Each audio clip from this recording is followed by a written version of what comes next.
Ya, luar biasa teman-teman. Video berikut ini kita akan melihat bagaimana Tuhan Yesus memberkati Israel sehingga semakin hari semakin indah pemandangannya. Tentu pemandangan ini sangat disukai oleh semua orang, khususnya orang Indonesia. Ya, oleh karena itu kita anak-anak Tuhan juga perlu untuk ke sana berziarah, melihat situs-situs sejarah yang tertulis di dalam Alkitab. Karena Injil Alkitab itu benar adanya, tidak ada kepalsuan, ya, semuanya itu ada sampai hari ini. Nah, seperti apa keindahannya, mari kita simak sampai selesai. Bukit Zaitun atau Gunung Zaitun atau Mount of Olives ini sangat penting, baik berkaitan dengan masa lalu maupun berkaitan dengan masa depan, terutama di akhir zaman. Banyak tempat-tempat yang penting di sini, dan Bukit Zaitun ini merupakan salah satu tempat favorit Tuhan Yesus. Di sebelah kiri ini adalah makam para nabi, yaitu Nabi Hagai, Nabi Zakaria, dan Nabi Maleaki. Ini adalah nabi-nabi yang kitab-kitabnya pada bagian akhir Perjanjian Lama. Di puncak Bukit Zaitun ini terdapat tempat Tuhan Yesus terangkat ke sorga. Di Alkitab, yaitu di Kisah Para Rasul 1, tertulis begini: ketika mereka sedang menatap ke langit waktu ia naik itu, tiba-tiba berdirilah dua orang yang berpakaian putih dekat mereka dan berkata kepada mereka, "Hai orang-orang Galilea, mengapakah kamu berdiri melihat ke langit? Yesus ini yang terangkat ke sorga meninggalkan kamu akan datang kembali dengan cara yang sama seperti kamu melihat dia naik ke sorga." Nah, berdasarkan ini, diyakini bahwa Tuhan Yesus akan datang kembali pada tempat yang sama dengan pada saat dia naik ke sorga, yaitu di puncak Bukit Zaitun ini. Di sini banyak sekali makam, dan ini berkaitan dengan keyakinan kedatangan kembali Tuhan Yesus.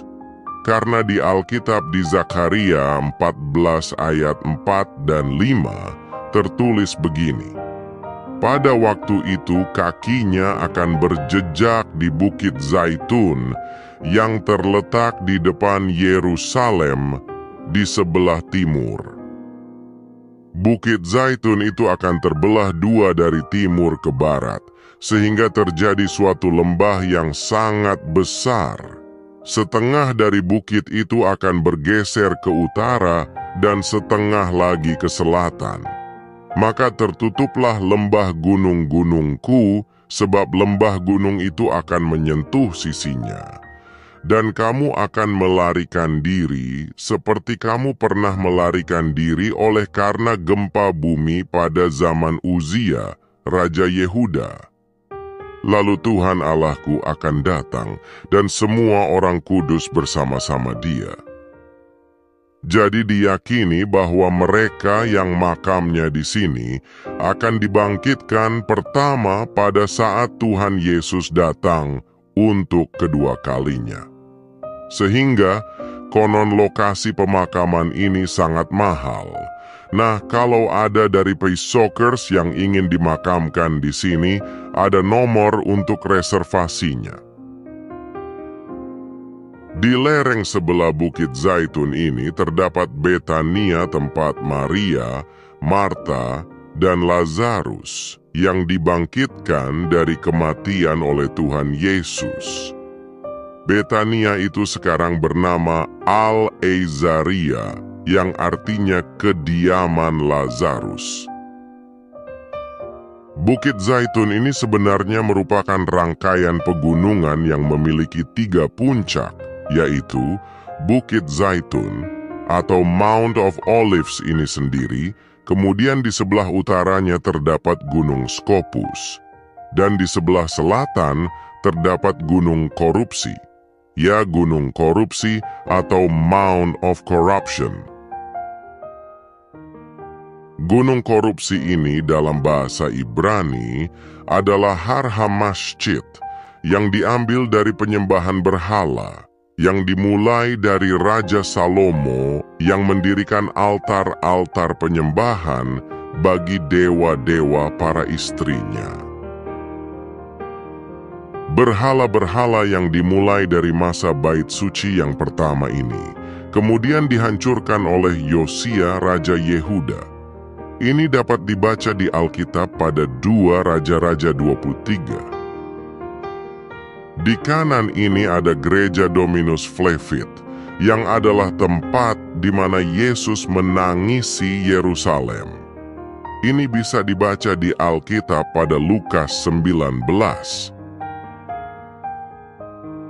Bukit Zaitun ini pertama kali disebut di Alkitab, yaitu pada 2 Samuel 15, saat Raja Daud melarikan diri dari ancaman Absalom anaknya yang memberontak melawannya. Daud mendaki Bukit Zaitun sambil menangis. Kepalanya berselubung dan ia berjalan dengan tidak berkasut. Juga seluruh rakyat yang bersama-sama dengan dia masing-masing berselubung kepalanya dan mereka mendaki sambil menangis. Raja Daud kemudian melarikan diri melalui lembah Kidron dan menyebut lembah ini sebagai lembah kekelaman atau the Valley of the Shadow of Death dalam Mazmur 23. Di lembah Kidron ini juga terdapat makam Absalom atau Tomb of Absalom atau Absalom's Pillar yang dibangun Absalom sendiri sebagai tugu untuk memperingatinya. Itu dikenal sebagai makam Absalom. Tetapi dia tidak dimakamkan di situ karena setelah dibunuh, Absalom dibuang di hutan. Ini dapat dibaca di Alkitab pada 2 Samuel 18. Begitulah nasib anak durhaka. Bukit Zaitun merupakan salah satu tempat favorit Tuhan Yesus dan disebutkan berkali-kali di Alkitab Perjanjian Baru. Di Matius 21 misalnya, Yesus menyuruh murid-muridnya mengambil keledai dan mulai naik di Bukit Zaitun. Dalam perjalanannya masuk kota Yerusalem terakhir kali sebelum mengalami sengsaranya. Ini adalah Al-Mansuriyah Street, sedangkan lorong atau jalan yang tadi tidak tahu apa namanya. Nah, di balik tembok yang ada bunga bougainville ini adalah Taman Getsemani. Kita tidak akan masuk dan hanya akan lihat dari jalan saja. Link video tentang Taman Getsemani ada di deskripsi. Jalan di depan ini adalah Derek Yeriko. Kita akan ke kiri untuk melihat gereja segala bangsa di Taman Getsemani dari jalan, dan kemudian kita akan lanjutkan perjalanan ke kota tua Yerusalem, masuk melalui gerbang singa atau The Lion's Gate, dan menyusuri sebagian Via Dolorosa. Kata Getsemane muncul pada Injil Matius dan Injil Markus, sedangkan di Injil Yohanes hanya disebut taman di seberang sungai Kidron.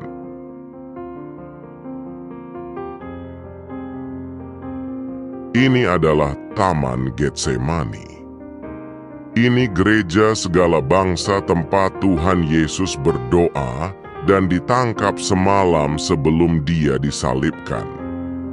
Di dalam gereja ini ada batu yang dipercaya menjadi tempat Tuhan Yesus berdoa. Itu adalah Bukit Bait Suci, kota tua Yerusalem, dengan gerbang emas yang tersegel ditutup. Gerbang emas adalah satu-satunya dari 8 gerbang kota tua Yerusalem yang tertutup. Di antara ini adalah lembah Kidron.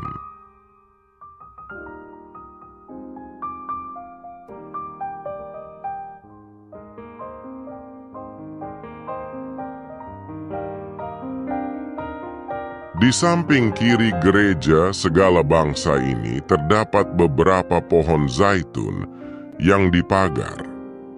Sebagian di antara pohon zaitun itu telah berusia ribuan tahun. Kata Getsemani berasal dari bahasa Asiria, yaitu Gachmane, yang artinya alat pemeras atau penghasil minyak.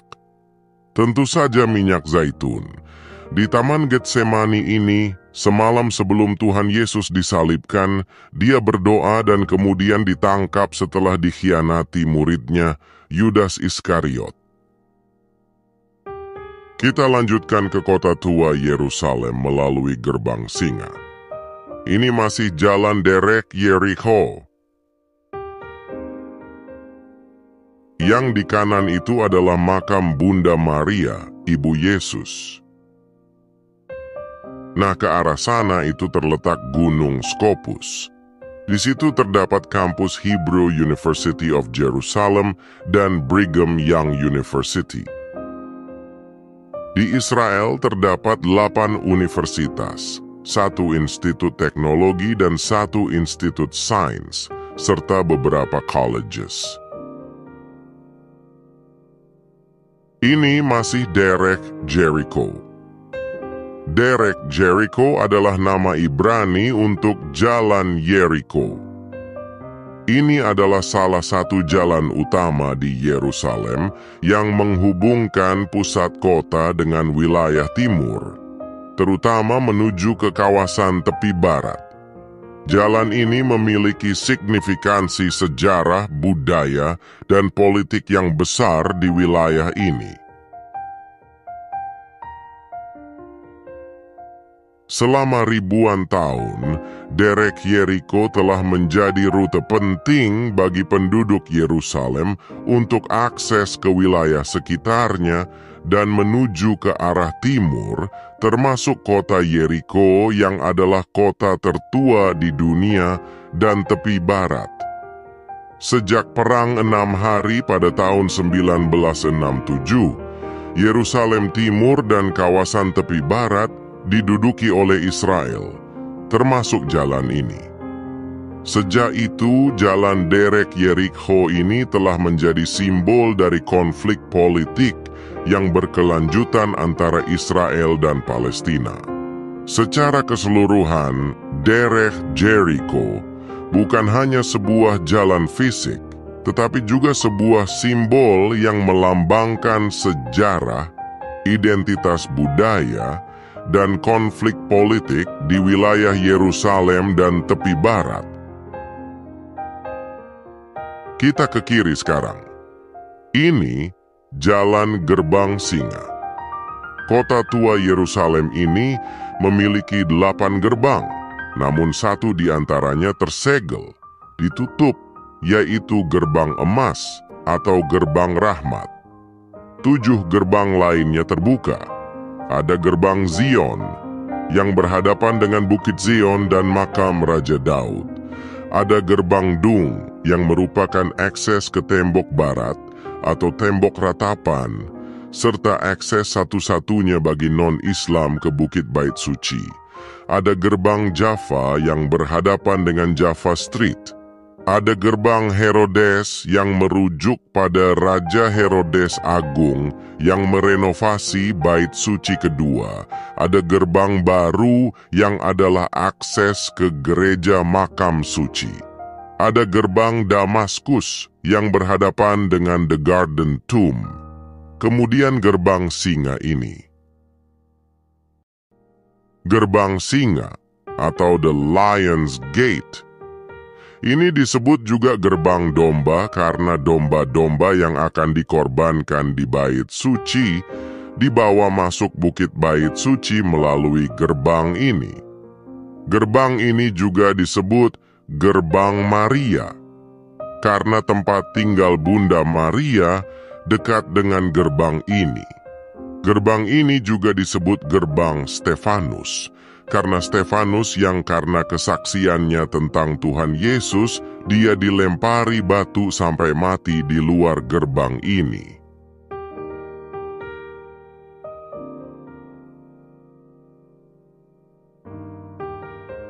Ini dia gerbang singa atau The Lion's Gate, kota tua Yerusalem. Yang ke kiri ini adalah pintu ke Bukit Bait Suci, tetapi akses ini hanya bagi Muslim. Akses ke Bukit Bait Suci bagi non-Muslim hanya melalui jalan di atas tembok ratapan dari gerbang Dung. Di kanan ini adalah tempat lahir Bunda Maria, Ibu Yesus.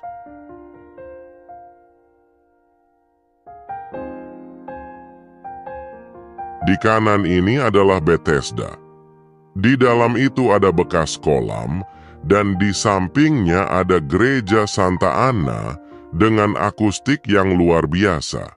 Tentang Bethesda ini ada di Alkitab pada Yohanes 5 yang tertulis begini. Sesudah itu ada hari raya orang Yahudi, dan Yesus berangkat ke Yerusalem.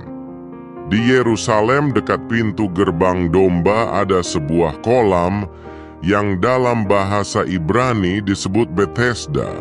Ada 5 serambinya, dan di serambi-serambi itu berbaring sejumlah besar orang sakit, orang-orang buta, orang-orang timpang, dan orang-orang lumpuh yang menantikan goncangan air kolam itu. Sebab sewaktu-waktu turun malaikat Tuhan ke kolam itu dan menggoncangkan air itu. Barang siapa yang terdahulu masuk ke dalamnya, sesudah goncangan air itu menjadi sembuh, apapun juga penyakitnya. Di situ ada seorang yang sudah 38 tahun lamanya sakit. Ketika Yesus melihat orang itu berbaring di situ, dan karena ia tahu bahwa ia telah lama dalam keadaan itu, berkatalah ia kepadanya, "Maukah engkau sembuh?" Jawab orang sakit itu kepadanya, "Tuhan, tidak ada orang yang menurunkan aku ke dalam kolam itu apabila airnya mulai goncang. Dan sementara aku menuju ke kolam itu, orang lain sudah turun mendahului aku." Kata Yesus kepadanya, "Bangunlah, angkatlah tilammu dan berjalanlah." Dan pada saat itu juga sembuhlah orang itu.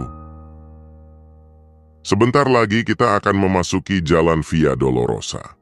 Via Dolorosa ini memiliki 14 perhentian atau stasi tradisional jalan sengsara Tuhan Yesus, yaitu 1. Yesus divonis mati. 2. Yesus memikul salib. 3. Yesus jatuh untuk pertama kalinya. 4. Yesus berjumpa dengan ibunya.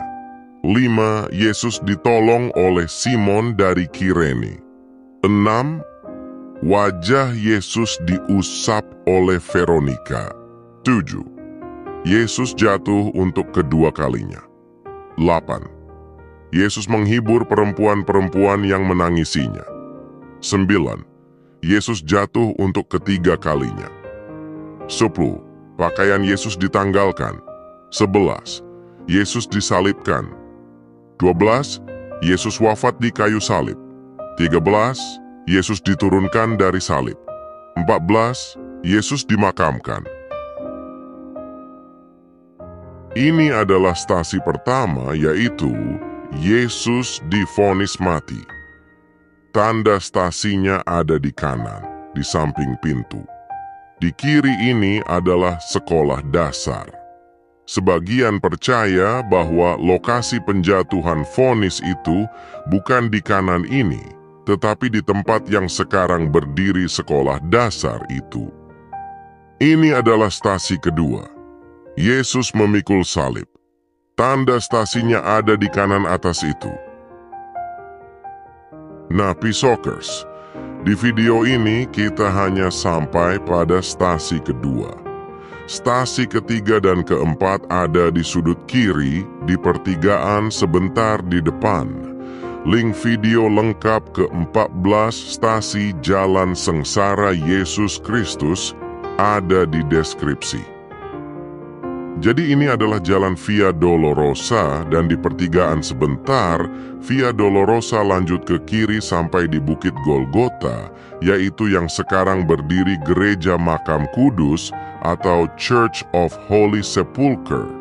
9 stasi ada di jalan Via Dolorosa, sedangkan 5 stasi terakhir ada di Bukit Golgota. Dari 14 stasi ini, sebagian besar kejadiannya tertulis di Alkitab, tetapi sebagian lagi hanya berdasarkan tradisi. Di kanan ini adalah tempat di mana Tuhan Yesus dipenjara. Nama Via Dolorosa berasal dari bahasa Latin yang berarti jalan penderitaan atau jalan kesakitan, yang merujuk pada penderitaan yang dialami Yesus Kristus saat membawa salibnya menuju tempat penyaliban di Bukit Golgota. Panjang Via Dolorosa ini sekitar 600 meter. Rute ini dimulai dari pintu keluar Lions Gate, di kota tua Yerusalem dan berakhir di Gereja Makam Kudus atau Church of the Holy Sepulchre. Meskipun panjangnya tidak seberapa, setiap langkah di sepanjang Via Dolorosa memiliki makna spiritual yang dalam bagi umat Kristen, karena dianggap sebagai jejak yang dilalui oleh Yesus Kristus menjelang penyalibannya. Apalagi penderitaan Tuhan Yesus itu adalah dosa-dosa umat manusia yang ditanggungnya. Tentu saja suasana Via Dolorosa ini biasanya sangat ramai, baik oleh pedagang maupun oleh peziarah, apalagi di sekitar Jumat Agung ataupun Paskah. Di sudut kiri ini terdapat stasi 3 dan 4. Via Dolorosa lanjut ke kiri, sedangkan ke kanan menuju gerbang Damaskus. Nah, Pisokers, sekian jumpa kita di video ini. Ya, bagaimana menurut pendapat Anda semua? Tentunya sangat indah, sangat menarik untuk dikunjungi. Ya, tentunya warga 62 juga sangat-sangat suka dan harus mengakui bahwa Tuhan memberkati Israel dan terkutuklah orang-orang yang mengutuk Israel. Berbahagialah orang-orang yang memberkati Israel, maka mereka juga pasti akan diberkati. Dan kita lihat memang bahwa Israel ada di tangan Tuhan.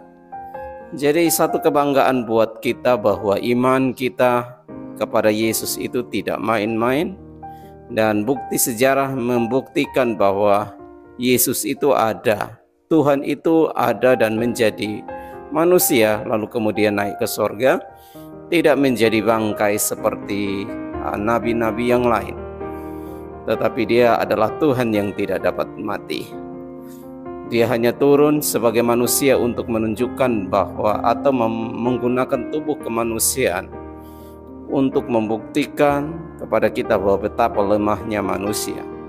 Tetapi di samping itu dia menggunakan kemahakuasaannya untuk mengadakan mukjizat, mulai dari perjamuan Kana sampai kematiannya. Ya, mukjizatnya luar biasa, bahwa ada gempa secara dahsyat terjadi di Bukit Golgota. Jadi teman-teman, kiranya video ini dapat menyenangkan sudah semua. Silahkan berikan komentar, berinteraksi dengan teman-teman yang lain. Kita berdoa buat Israel, kita berdoa buat seluruh bangsa, seluruh anak-anak Tuhan, dan orang-orang yang tidak percaya pun ada damai di antara kita. Sampai jumpa di video-video berikutnya. Terima kasih.